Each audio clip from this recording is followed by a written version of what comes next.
తల్లిదండ్రులు కావాలనుకునే మీ కలని నిజం చేసుకోండి. ఆర్థిక స్థితికి అనుకూల పద్ధతిలో మామ్ IVF తో.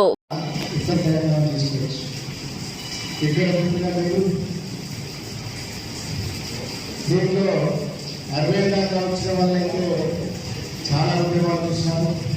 40 30 ఉన్న వాళ్ళు ఒక మహోద్యమాన్ని కూడా చూసినారు. చాలామంది మెట్లకు వస్తున్నప్పుడు శివారెడ్డి గారు కావచ్చు, దూరెడ్డి కావచ్చు, భాస్కర్ గారు కావచ్చు, నేను కావచ్చు, ఇంకెవరైనా ఇవాళ ఒక మనిషి సహాయకుడు వ్యక్తిస్తున్నారు.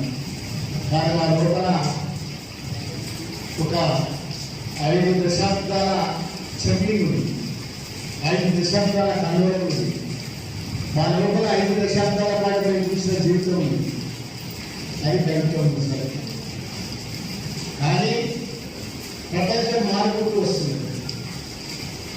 ఏ ఉద్యమాలైతే ఇక్కడ జరిగాయో, ఏ కల్లోల కాలం ఇక్కడ ఉండిందో, ఆ కల్లోల కాలంలో కవిత్వం పుట్టింది, కవులు విపరీతంగా ఉంటుంది.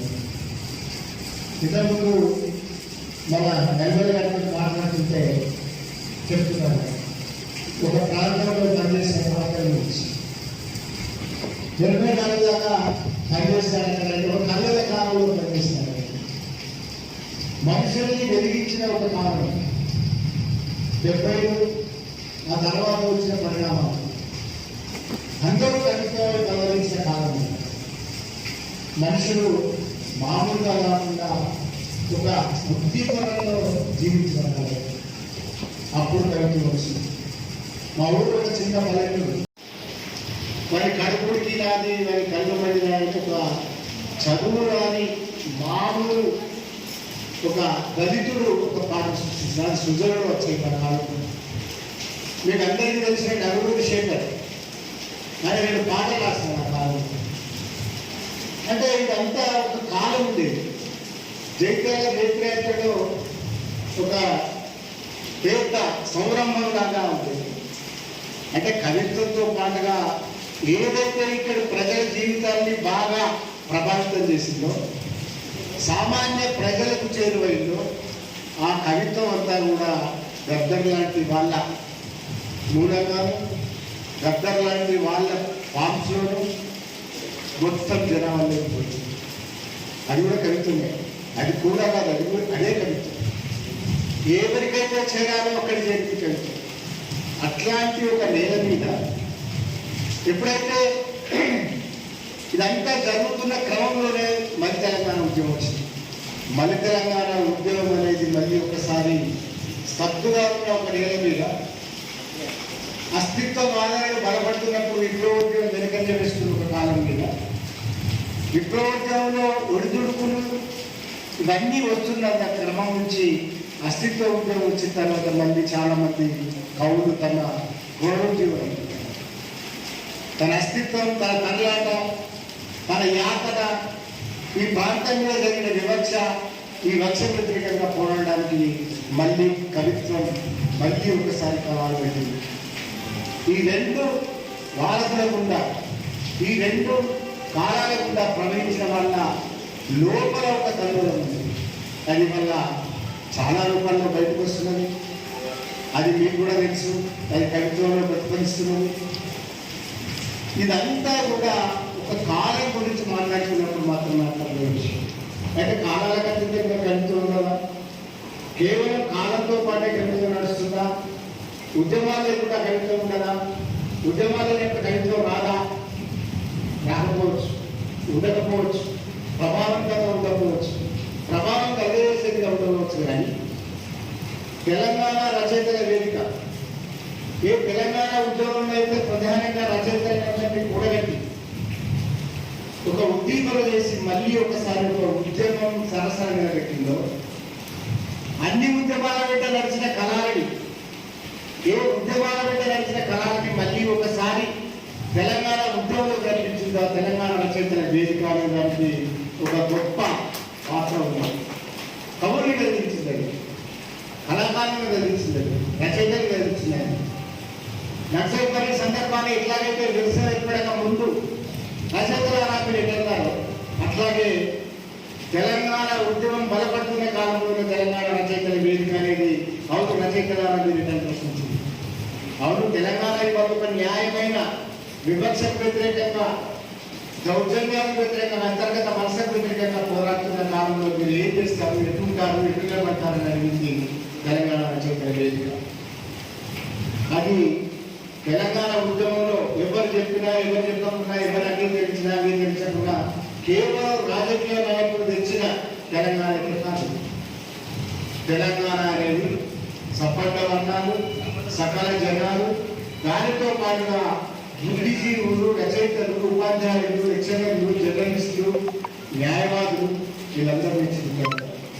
దాంట్లో ఒక భావజాల ప్రచారంలో ముందు పీఠకు నిలబడిన తెలంగాణ చెప్పలేదు. స్తబ్దుగా ఉన్న కాలాలు, అసలు సమాజంలో కదలిక లేని కాలాలు, చలనం లేని కాలాలలో కూడా రచయితల వేదిక ఒక అద్భుతమైన పాత్ర పోషించింది. అయితే తెలంగాణ వచ్చింది. ఏం చేయాలి తెలంగాణ వచ్చినాక? ఉండరా రచయితలు, ఉండరా కవులు? సరిగ్గా మీరు ఆలోచించింది కూడా అదే. తెలంగాణ రచయితల వేదిక ఆలోచించింది అదే. ఉంటారు రచయితలు, కవులు ఉంటారు, కవిత్వం ఉంటారు. దాన్ని పట్టించుకోవడానికి చేసిన ప్రయత్నమే మీ ఎన్నీల ముచ్చట్లు నిజంగా అవును, కవిత్వం బతకాలని శాశ్వతమైనది, భావగానం బతకాలని శాశ్వతమైనది, భావగాన ప్రచారం అనేది కూడా సర్వవ్యాప్తం కావాల్సిందని సార్వత్రికమైనది, శాశ్వతమైనది. వీటన్నిటినీ ముందుకు తీసుకుపోవడానికి, వీటన్నిటినీ మనం బలపరచుకోవడానికి, మనం బలపడడానికి ఏం చేయాలనే ఆలోచనే ఎన్నో ముచ్చట్లు. పేరే తెలంగాణ పేరు మళ్ళా మన సారీ చెప్పాలి. తెలంగాణ పేరు మీరే చెప్పాలి. ఎన్నీల ముచ్చట, ఎన్నీల ఉంటే ముచ్చట కూడా తెలంగాణ.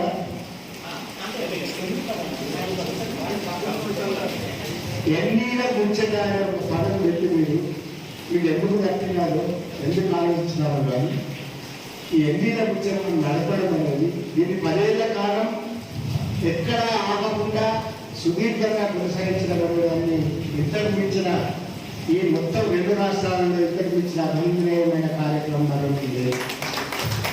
ఎందుకంటే స్తబ్దత ప్రవేశించేటప్పుడు, సందిగ్ధాలు వచ్చినప్పుడు, ఏది కుటుంబాలను తెలియనప్పుడు, ఏది మనదో ఏది మనది కాదో బేరీజు వేసుకోలేనప్పుడు, మార్మికత మాయాకాలాలు ప్రవేశించినప్పుడు మనం కవులు సందిగ్ధంలో ఉంటారు. ఏం రాయాలో తెలియని స్థితిలో ఉంటారు, ఏమి రాయకూడదో తెలియని స్థితిలో ఉంటారు, లేదా తప్పించుకోపిస్తారు, లేదా మౌనంగా ఉంటారు. వీటన్నిటినీ బద్దలు కొట్టడానికి మీరు చేసిన ఒక ప్రయత్నం ఎన్ని గమనించారు. నిజంగా చిన్న విషయం కాదు. అట్లా దాబాల మీద కూర్చొని ఛాయ్ తాగి ముచ్చట్లు పెట్టుకునే కాలం నుంచి మీరు 10 సంవత్సరాల సుదీర్ఘకాలం పాటు దీన్ని నడిపి దాదాపుగా కవులని, ఇంతమంది కవులని అక్కడ పేరు రాస్తారు. పేర్లన్నీ నాకు గుర్తులేవు కానీ కొత్త సంకలనాలు రావడం, కొత్త కవిత్వం రావడం, ఈ కవిత్వాన్ని మూల్యాంకనం చేసి పాత బస్తీకి మనకి మధ్యన వారంటీ అయ్యారు. ముస్లిం సమాజంలో సనాతన పద్ధతులను పాటిస్తూ కూడా మనం ఒక నవాబుతున్నప్పుడు కూడా లౌకికవాది, లిబరల్ డెమోక్రట్, కొత్త బస్తీకి పాత బస్తీకి మధ్యలో ఒక వారంటీ ఏర్పరిచిన సియాసత్ని మన పత్రికకి ఒక ఆధునికమైన టెక్నాలజీతో అద్భుతమైన ఒక పత్రికగా తీర్చిదిద్దిన వాళ్ళు జయగలిగిన ఒక మీడియా అకాడమీలో కూడా ఆయన సభ్యుడు, ఎన్నో ముందు తీసినట్టు మంచి మిత్రుడు, గద్దరికైతే ప్రాణం. ఆయన కూడా అదే రోజు మరణించినాడు. ఆయన గద్దరు ముందు రోజు, ఆ తర్వాత రోజు అంత్యక్రియలను జరిగించారు. వీరిద్దరికి కూడా తెలంగాణ సమాజం బాగా ఉంటారు. వాళ్ళిద్దరికీ నివాళులు అర్పిస్తూ నేను వీటిలో కవిత్వానికి కూడా స్థలకాలాలు ఉంటాయి. కవిత్వం అంటే ఒక మనిషి చేసే అంతర్బాహ్య యుద్ధాలు ఉన్నది. మనిషి తను ఎమోషనల్ కావాలి, అన్ని రకాల ఉద్యోగాలకు కావాలి. కోపం కావాలి, దుఃఖం కావాలి, సంబరం కావాలి, నవ్వు కావాలి. ఏ ఉద్వేగాలైతే మానవ జీవితాన్ని శాసిస్తాయో ఆ ఉద్వేగాలన్నీ ఉన్న కాలాన్ని కలిగి, ఆ ఉద్వేగాలతో పాటు సమాజ చలనాలు ఉంటాయి. ఈ సమాజ చలనాలు సంఘర్షణలు జరిగినప్పుడు కవిత్వాలు గుర్తొస్తుంది. ప్రపంచంలో పోతున్నాము, గుంటల్లో అవుతున్నాము. ఈ సమయాలలో సమూహంలో భాగం కావడం ఎట్లా అనేది మీ ఎన్నికల ముచ్చట్ల సారాంశం మీరు ఇది ప్రభావితంగా నిర్వహించాలని భావిస్తున్నాను.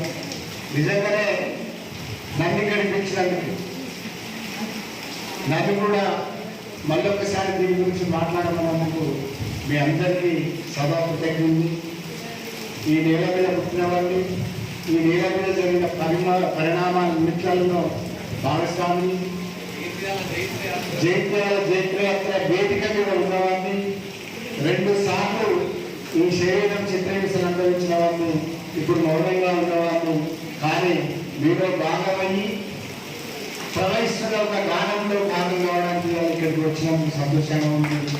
మీ అందరికీ మరొకసారి పేరుతో కృతజ్ఞతలు చెప్తూ, గురువు గారికి కూడా మరొకసారి నమస్కారం చెప్తూ సెలవు తీసుకుంటున్నాను. Thank you very much.